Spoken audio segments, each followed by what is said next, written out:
زما څلور بچي دي، 3 هلکان دي، 1 مې لور ده. څلور واړه ولیکې هسپتال کې ایچ آی وي شکار شوي دي. باڼه واړه زما دغ شوي متاثره شوي دي دې ولیکه نه د شروع نه موږ دلته نه علاج کوو. بل زموږ سره رویه لکه خپلو خپلوانو کې لکه دغه دی چې لکه دا بیماري ده نو بیا څوک چا سره تعلقات نه ساتي او دغه نه کوي او مالک مکان وایي چې کور خالي کوي. دا موږ چېرته ځو؟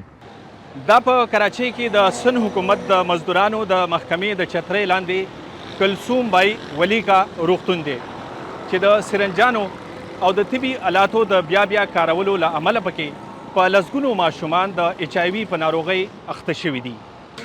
د اغیزمنو ماشومانو کورنۍ وایي د دې بدو پیښو وروستو د ټولنې چلند ورسره هم بدل شوی دی. دې هسپتال نه زما څلور ماشومان دي. یو دی فرحان 12 کالو، ورپسې دی رضوان 9 کالو، ورپسې زما لور ده 6 کال 7 میاشتو، ورپسې بیا زما وړوکی زوی دی 3 کالو.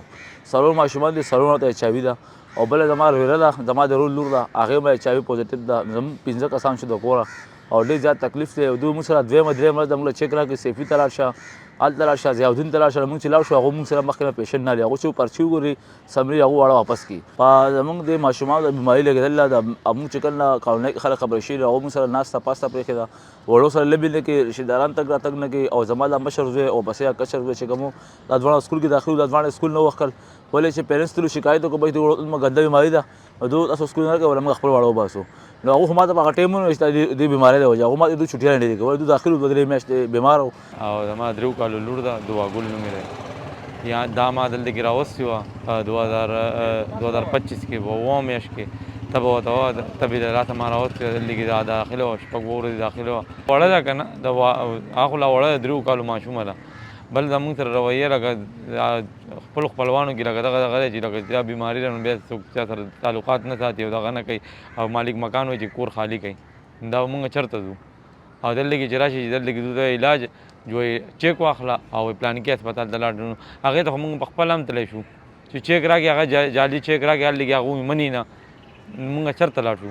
او وړه لور مې د 14 میاشتو ده، ما دې ولیکې ته راوستې وه، داخلګلې مو ناجوړه وه، تبه یې وه او داخل مې کړله. د هغې نه بعد دې هغه بیماري ورته لګول، هغه یوه ستنه رالګي بله کې نه باسي او بله رالګي بله کې نه باسي. د هغې د لاسه ورته هغه ایچ آی وي بیماري لګېدله. نور خو مونږ څه کولی نه شو، مجرمان مونږ له په لاسونو نه راکوي او وړو له زموږ علاج صحیح نه کوي.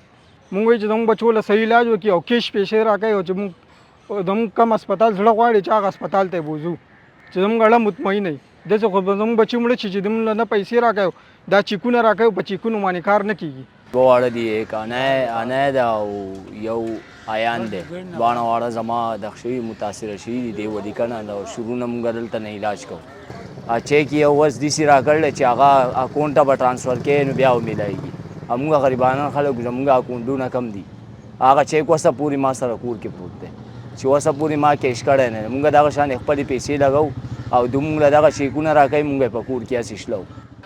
د سرکاري ریکارډ تر مخه تر اوسه د 100 څخه زیات ماشومان له دې روغتون نه د ایچ آی وي په ناروغۍ اخته شوي او 9 ماشومان بیا خپل ژوند د لاسه ورکړی دی. د حکومت په وینا چې د روغتون د پخواني مشر په ګډون 20 کارکوونکي معطل کړي دي او د ککړو کسانو د نوکرۍ څخه د لرې کولو ترڅنګ پر ضد به نور قانوني ګامونه هم واخیستل شي. حکومت د دې اغیزمنو ماشومانو د درملنې سره د کورنۍ لپاره د مالی مرستو اعلان هم کړی دی. خو پوښتنه دا ده چې آیا د حکومت دا اعلانونه به د اغیزمنو ماشومان ژوند بیرته راوګرځي او د دې کورنیو ذهني او اقتصادي فشار به راکم کړي؟ نیاز علي، مشال ډیجیټل، کراچۍ.